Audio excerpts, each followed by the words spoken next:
In fact, this is the byproduct of what we've been experiencing so far this year with all of this cool and wet weather that we've had.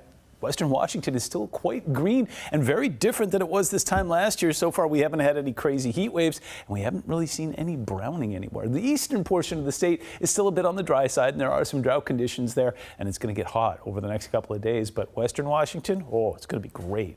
Here's a live look from SeaTac, where today we were pretty darn close to average. In fact, 2 degrees below average. I checked the voicemail, literally 0 complaints about that, especially when you factor in that we were 2 degrees above average in the overnight, so it all factors out. No rain in the gauges today, and that sunset at 9:06 was spectacular.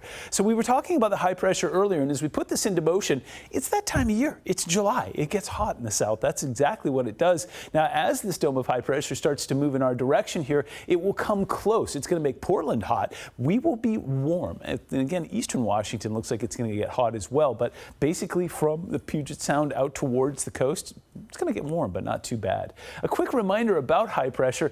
You always think that high pressure is associated with inclement weather. Actually, it's exactly the opposite. When high pressure builds, it takes air from the upper levels of the atmosphere and pushes it down to the surface and disperses. And that's why you see the air clear around a high pressure. In fact, take a look at this. Here's the coast. A little difficult to see right now because it's nighttime. In fact, you can see darkness descending from east to west there. You can also see some marine layer cloud cover that's being pushed offshore. And that's what high pressure does. It keeps everything at bay. So even though there's some cloud cover and some moisture out there, you can see it's being diverted. It's actually being pushed towards the south. So we're going to get that for a couple more days, but the byproduct will be some hot temperatures. So take a look at this. High in Seattle tomorrow, 81. Portland is going to be pushing 100, getting up to 96. 77 in San Francisco, 72 in LA. But as soon as you go inland, we're talking about 1 teens in Phoenix and in Vegas. And then across Texas, not only hot, but humid as well. And it's warm and humid across the southeast. So we're doing pretty darn good.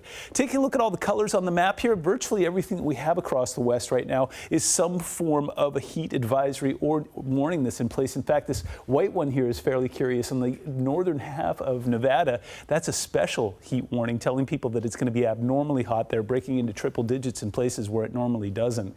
Meanwhile, conversely, we're going to be nice and mild overnight tonight. We touch down in the mid-50s, and here's what the first day of the work week looks like. Lots of 60s and 70s up towards the north, some mid-80s. Take a look at this. North Bend, Renton getting into the 85 range there. Bellevue gets on that train as well. Take a look at 87 in Yelm, 88 in Olympia, 88 in Shelton, 85 tomorrow in Belfair, and one more look out towards the coast. It's going to be warm there too, 80 in Forks. 7-day forecast shows a couple of warm days Monday and Tuesday, but if that's not to your liking, well, we'll cool it down and make it perfect Wednesday all the way through Sunday.